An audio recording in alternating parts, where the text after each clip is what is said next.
Hi, I'm Lisa Leiter here at the Crain's Manufacturer Summit. Joining me now is Matt Levatich. He is the President and Chief Operating Officer of Harley-Davidson. Matt, thank you for joining us. My pleasure, thanks. So I want to start by talking about Midwest competitiveness, which has been such a big topic today at the summit. What do you think the region, and specifically Illinois, needs to do to improve its competitiveness nationwide and globally? Short supply chains are better than long ones, so we work very hard with our suppliers to make sure that they're globally competitive with quality, with cost, technology, innovation.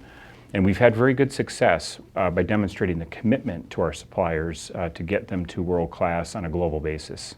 How does the Midwest stack up and the plants here compared to other parts of the country? Well, I think we see across the United States a lot of strength building in manufacturing, and that's a very encouraging sign. A lot of our supply, particularly for the engines that are made in Milwaukee, comes from, a pretty close supply chain because those industries grew up, in and around Milwaukee.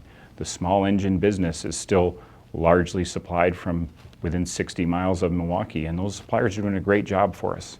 There's been so much talk about a shortage of skilled labor, and manufacturers have said they're having trouble finding the talent that they need. What has been Harley-Davidson's experience, and what do you think needs to be done in order to prevent that shortage? Yeah, certainly the nature of manufacturing has changed. There's a lot more technology involved, and so it isn't as much manual labor. In fact, we use a lot of automation like many companies.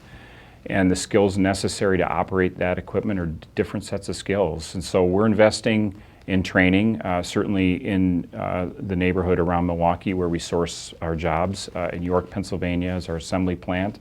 You've been revamping your operations in recent years to try to, cut down your labor costs and make the production line more responsive to, the ups and downs. I mean, after the Great Recession, many companies were doing this type of thing. What type of impact has that had on the company, these changes that you've made? So our flexibility strategy is very much about the customer. We run a seasonal business, and we want to be able to respond to the customer and be very close to demand at retail so we can tweak our mix and so forth and get the products that people want when they want them, wherever it is during the time of year. So we've invested very heavily in our labor strategy to increase the flexibility, in our capital, how we build the bikes within the plants, and in the systems that tie it all together, not just to the sales orders or, our own internal, but to our supply base. So we're very well connected, and we can be a lot more nimble in the products that we produce. You have more dealers now outside the U.S. than you do inside the U.S. How critical is that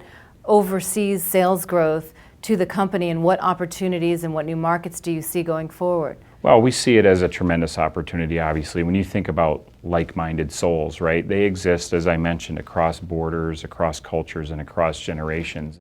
Wherever we are in the world, we see that kind of spirit and excitement about the brand, and we're just lining ourselves up around opening up those opportunities for people and for the company wherever that is in the world. You've made it through some tough times, some really, really tough times. What do you think has been able to sustain the company through the Great Recession and other downturns?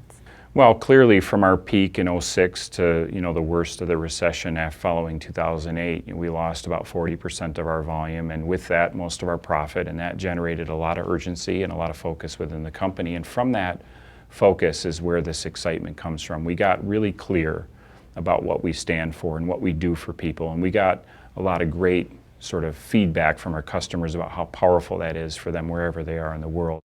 All right, well, Matt Levatich, thank you so much for being here. Thank you, Lisa.